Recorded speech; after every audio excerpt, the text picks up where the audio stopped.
젖물려 재우기, 안고 업어 재우기, 쪽쪽이 셔틀, 손가락 빨기, 손탄하기. 여러분이 아시는 모든 나쁜 잠버릇에 대한 궁금증을 오늘 해결해 드릴게요.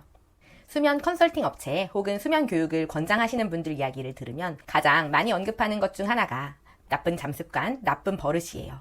아이가 엄마나 아빠에게 의지하지 않고 누워서 혼자 자는 것은 올바른 잠습관이 잡혔기 때문이고 우리는 수면 교육을 통해 이걸 만들어줘야 한다.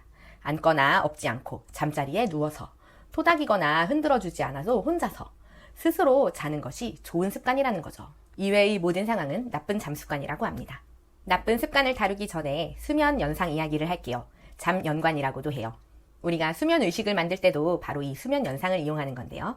방이 어두워졌다. 백색 소음 들려요. 엄마가 자장가를 부르네요. 쪽쪽이가 입에 들어와요. 이렇게 특정한 조건들이 주어지면 아, 잠자는 시간이구나. 아기가 알게 되는 거죠. 그런데 이 잠연관 중에 종종 이게 없으면 안 되는 것들이 생겨요. 어떤 아기는 꼭 젖을 물려야만 자요. 어떤 아가는 쪽쪽이가 빠지면 울고요. 어떤 아가는 꼭 안겨서만 자려고 해요. 이거를 일각에서 나쁜 잠습관이라고 이야기를 합니다. 왜냐? 그렇게 말하는 사람들에게는 아이가 누워서 혼자 다른 사람 도움 없이 자야지 올바른 습관을 가진 거니까요. 여러분은 어떻게 생각하시나요? 항상 젖 물려 재워야 하고 밤에 수시로 깨는데 또 그때마다 젖을 물려야 돼요. 혹은 1시간에 한두 번씩 공갈 젖꼭지를 물려줘야 돼요. 그래서 아이도 질 좋은 수면을 취하지 못하는 것 같고 양육자분들의 복지가 크게 저해된다. 이거는 확실히 교정을 해야 하는 상황이 맞죠.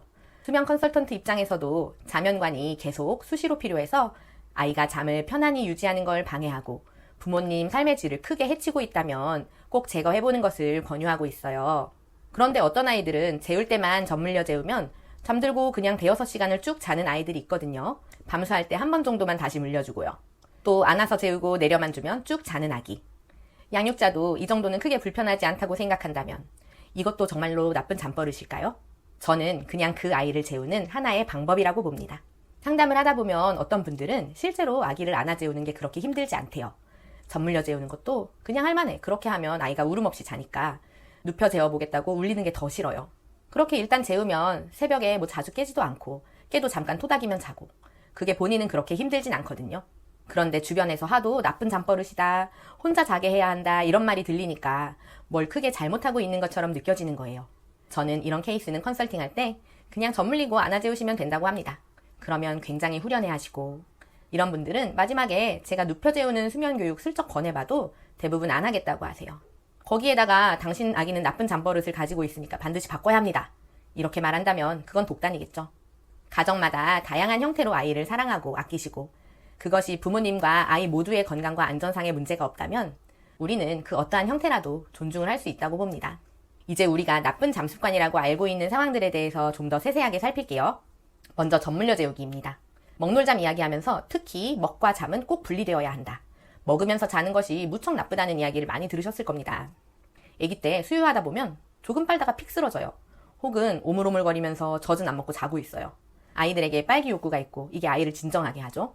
거기다가 신생아는 위가 작아서 조금만 먹어도 배가 차기도 하고 아직 젖 빠는 게 미숙해서 젖 먹는 게 힘들기도 해요.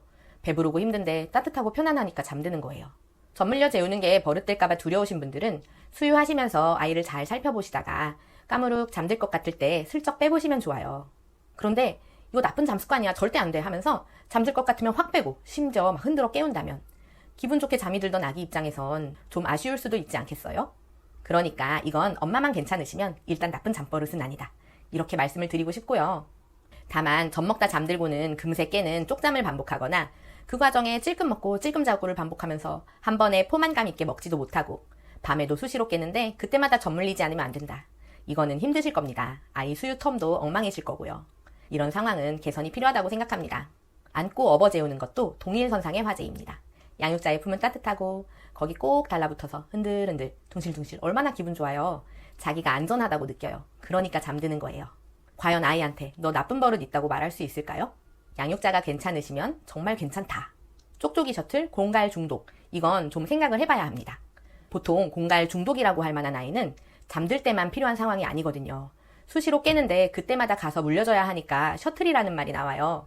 부모님이 지금 매우 불편하실 겁니다. 그래서 심지어 끈으로 매달거나 테이프로 붙이시는 경우 이거는 정말 나쁜 잠버릇이라고 말할 수 있겠는데요. 아가가 나쁜 게 아니라 그렇게 하시는 게 나쁘다는 겁니다.